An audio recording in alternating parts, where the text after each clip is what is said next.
Hi guys, welcome to the BUDU channel. I'm Olivia Igwe, your host, and we have an amazing person that we did do an interview back in Milano, but the noise wasn't perfect, so we have him again. Bauer. Yay! Hello. It's always the best. How are you? Very good. Always stylish. Happy to see you. Happy to see you. You know what? We're actually connecting together. I was wearing that stuff in Milano. You were wearing my blue one. Yeah, I just We thought need to blue. show that picture. We do. I'll put it into the link, you guys. It's pretty cool. Like, it's only the cool people that hang out with Mario. Yes. So tell me, so in a nutshell, you are an entrepreneur. Like, it's probably like the hashtag, like the new thing for you. Hashtag the new entrepreneur.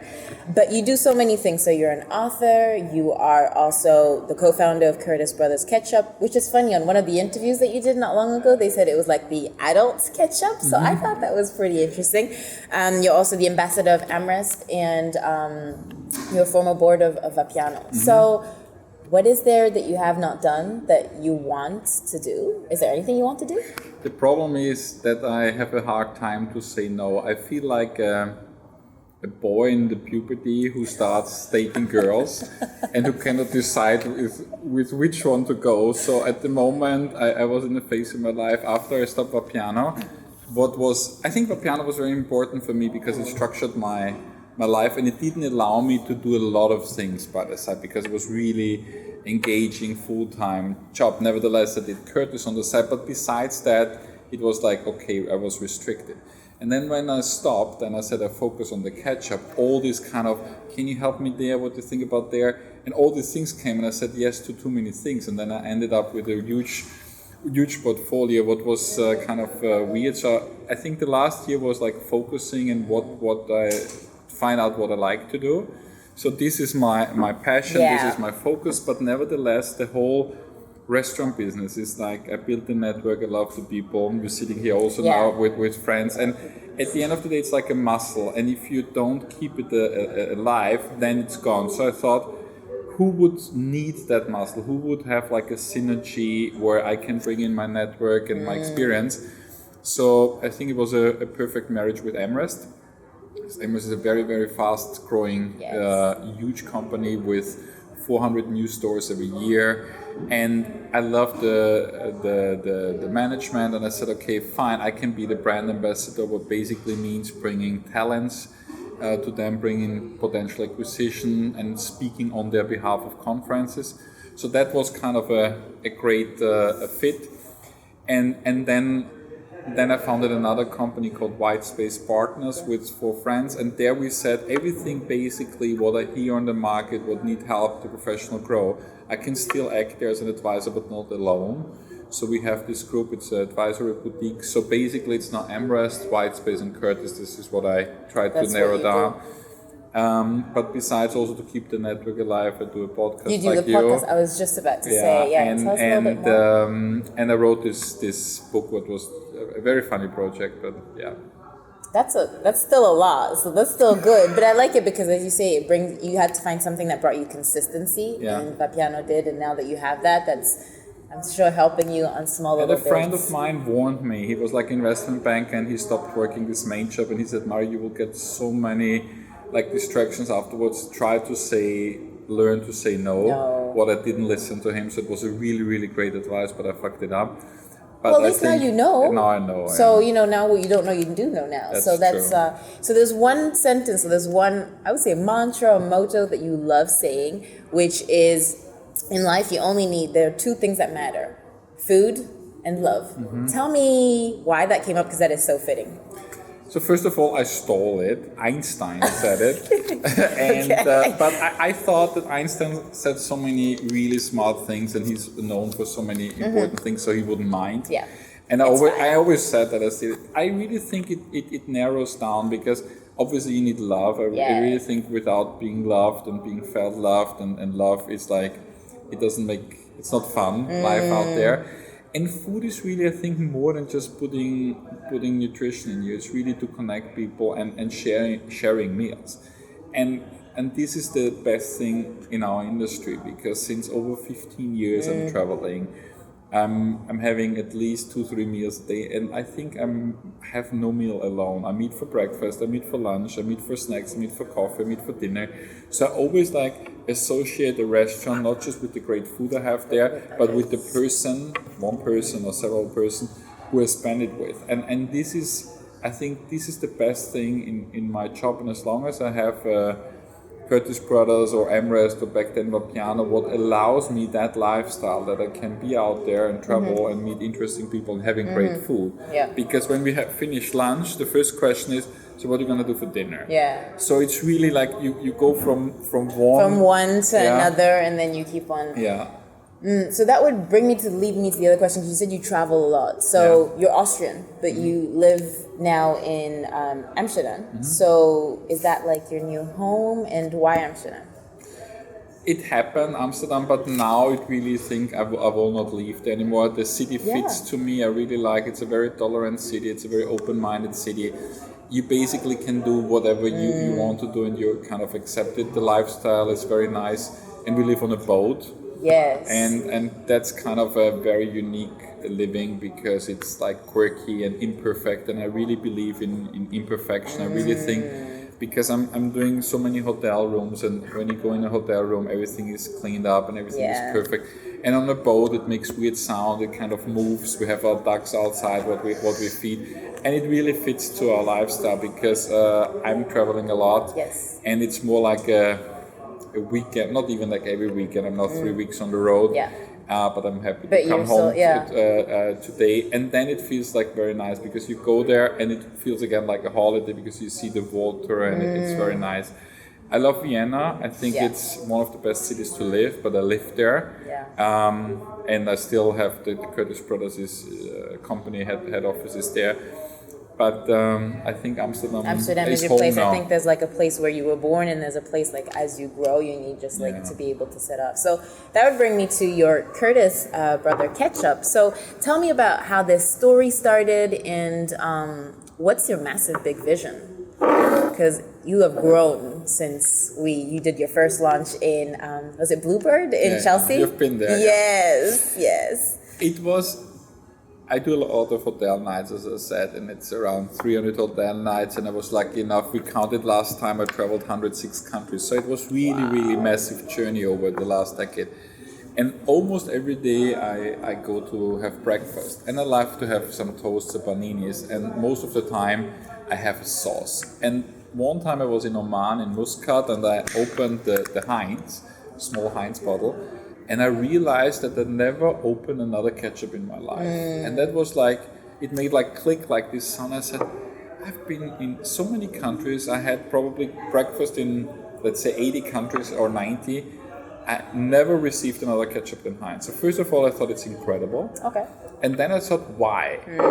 And then I said, it's a great brand, but what is really the product? And I sent it to a lab, because I understood what was on the back, but I really didn't really trust it. So I said, well, let's just send it there and get me like a description for normal people what is in there. Yeah, like the DNA of your body, but the DNA of the ketchup. And then I was very shocked, because I realized how much sugar is in there. At Heinz it's like 23.6%, and then how little tomato is in it. It's only 17%. So I thought, in a world where we monitor how food scales up with the premium burger movement, we have very sustainable food, regional food, etc., how can it be that a mediocre product with a great brand is like that dominating? Why there's nothing else? So I said, let's do ketchup. And it was very naive at the beginning, because we had no clue. Yeah. But it was good, because I think that disruption always comes out from somebody who has no clue. So we cooked ketchup, because we thought, what else are you gonna do? We took tomato, the best what we could find. We were in Italy, that's why we're cooking in Italy. Tuscany. And then we said, what else we put in? We talked to a lot of chefs, and we said, there's no cornstarch in, so we use apples. So we bought apples, we cut the apples, we take onions, garlic, aceto balsamico, and only 6% sugar. And then we cooked it for 25-30 minutes, and it tastes like a really good sauce. And then we realized it tastes different than all the other ketchups in the world, because no other ketchup is cooked. They're all processed out of a concentrate. And that's now the uniqueness. If I would have known how ketchup is done, I would have done it like any other ketchup, just better, but it would be the same kind of direction. So here, as you said, it's like a ketchup for adults or for grown-up.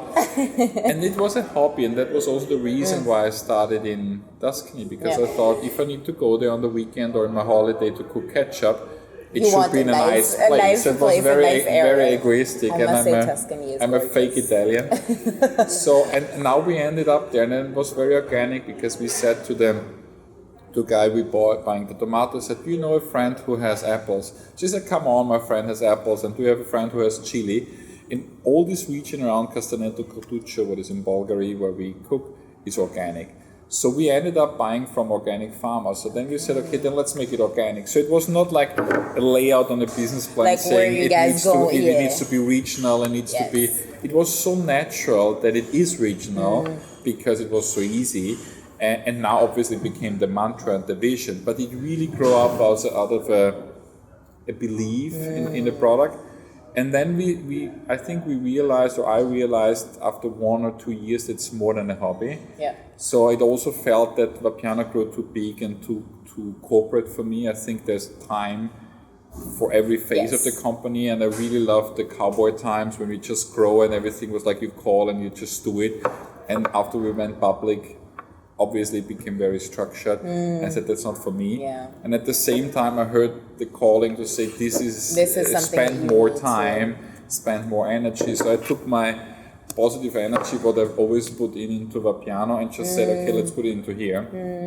And it was fantastic. And it's grown. I mean, when did you guys launch the Curtis Brothers? When was that? It's now 4 years old, but 4 years, but 2 years was hobby. Yeah. So we're in the second full year. We're very happy now because we're in 11 countries. When you did the first launch, right? Yeah, that was a launch in UK. We were already in other countries. So we are now 12 countries. 12 countries. With 450 really, really regular, cool partners. And we're growing. We're trying now the supermarkets. We're shipping to US, via Italy. So it's really a nice journey, and it's the time when when you celebrate every success. And this is what I loved also about Vapiano back then, because if you open a store and every store is like a success, and you make picture and you put it on Instagram, you really live it. This was the phase I liked when the openings become like a commodity. Yeah, it's and when this is like every customer, even if somebody, like we're sending out samples to butchers. And they write back and say, send us 2 boxes. What obviously doesn't change the business plan, but every butcher who writes back and said, oh, that's great, send us 2 boxes, send us 4 boxes. This is like a success, and this is what I love. It's like kind of being a kid, as you say, like you're just super happy. Like, if I did it, like it's another guy who likes it. So, and this I like, and also then I have this other thing what I always said, and what was my filter at Vapiano and all the other business, only work with people who you like to go on holiday with. Because at the end of the day, I don't believe in this work-life balance, because work should be like fun, and it should be with people, because then you don't need the balance. If you meet people on the way you love, and if you have the partners you love, you don't need to have like, okay, I go home at 5 and now I have fun. I have fun all the time because I meet the right people. So I think that was the biggest learning, to say pick the partners who fit. The ones that work correctly. And here the shareholders are great, the people who we work with, the team is great, and it's really like a bunch of people who are aligned on changing a little bit the world. And it's a big mission, because if you think now, you take on Heinz as like saying, okay, we take market share from Heinz, that's quite a big task. Yeah, it is, it must be. And so my next question is, you as an entrepreneur, how do you manage your time in being consistent? Because you're doing so much. So what is for you something that helps you? I think I'm really restricting on sleeping and not drinking. Is this good? Does this work for you?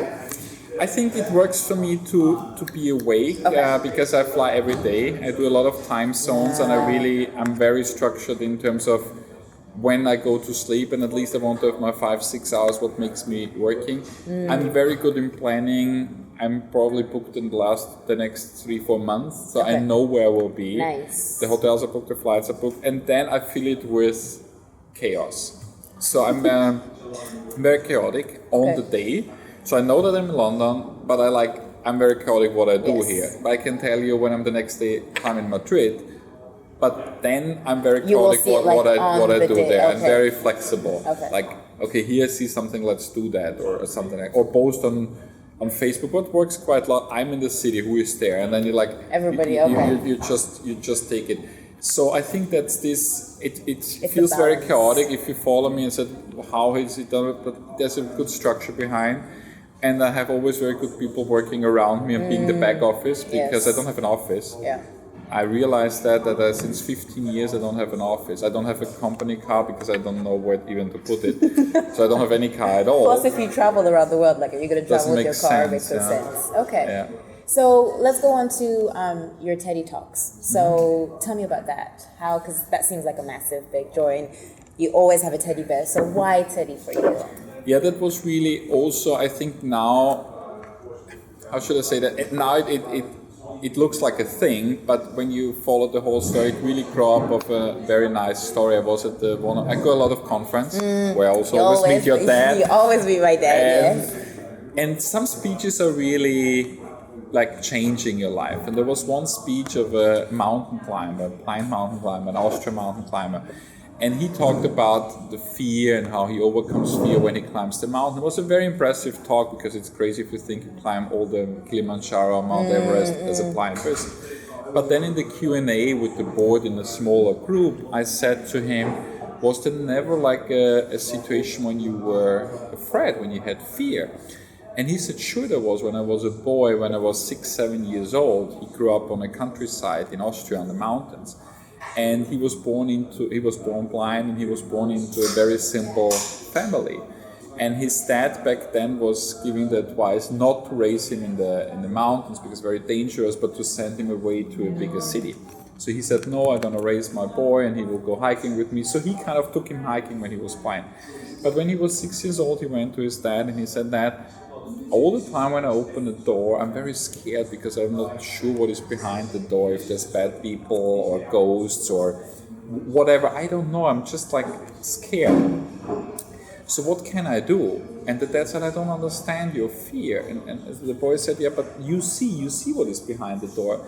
And he said, yeah, but if you open the door, instead of imagining what bad things can be behind the door, just picture a room full of teddy bears. And this really, when I heard that, it made me believe that it's like only your mindset, because we run through so many changes in life, like relationships, partnerships, entering a new country, opening. And there's so many transition phases where you need to step over a Schwelle, there's a Schwellenangst, what is the fear to cross the border. And if you have this mindset to say there will be teddy bears, and it became really a synonym. And at Vapiano back then we called the team the teddy bears, because we said when we visit Colombia, when we go to Australia, whatever, we're just there for 1 or 2 days. So the only thing what we really can change is injecting positive energy. Because if you go there and tell them what's shit, and I mean that doesn't. They don't want to hear that. So you come there, you bring teddy bears, you open their minds, and you said this will change the way you're thinking. So this became this teddy bear story, and then I wrote a book. Yes, you did. And we donate everything to hospice for kids, which is very horrible if you have a kid who is dying, and they need obviously a lot of positive energy. And then I did a lot of talks what I donate there.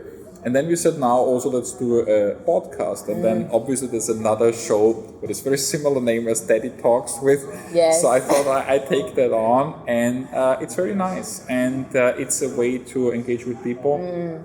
It's a way how to tell that story. Yes. Because if you meet CEOs and founders and always keep on telling that story, it's also a mantra what grows. Yes. And it's very nice. Yeah. So it's I think it's really a nice hobby.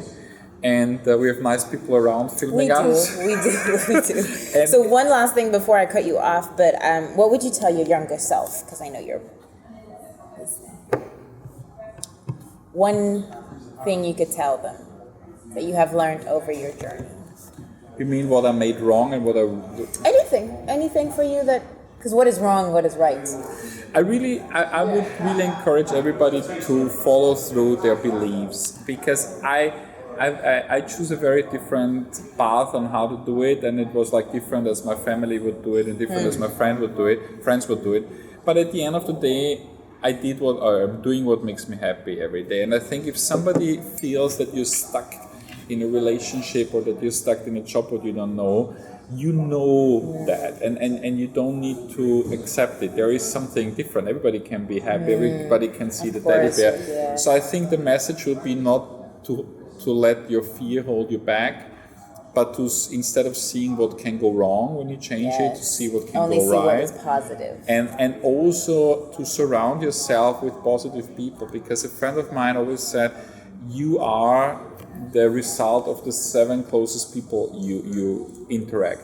And that's true, because if you, let's say, have a boyfriend what is negative, then you have a boss what is negative, and then you have some friends, you will be, even if you're the most positive person, if everything around you is like only seeing negative things, you will be drawn down. If you're jumping around with people like yourself, what are happy, what are trying to change something, you will be like encouraged to do so. So I really think if you're careful to put together the people what surround you, and they are positive, but then I think you also need to be discipline if this is not positive, to kind of distance yourself a little bit, because that's the way how you stay. And it's not lying to yourself, because you can always have, as you said before, a different view on every situation. You can see positive or negative, and if you see positive, it will change you. So I think the earlier you discover that you don't need to stick with the norm, that you don't need to stick with this triangle you're born in, you can choose another city to live in or whatever. The earlier you find yourself, the better. Thank you so much. Thank you for your time. Thank you.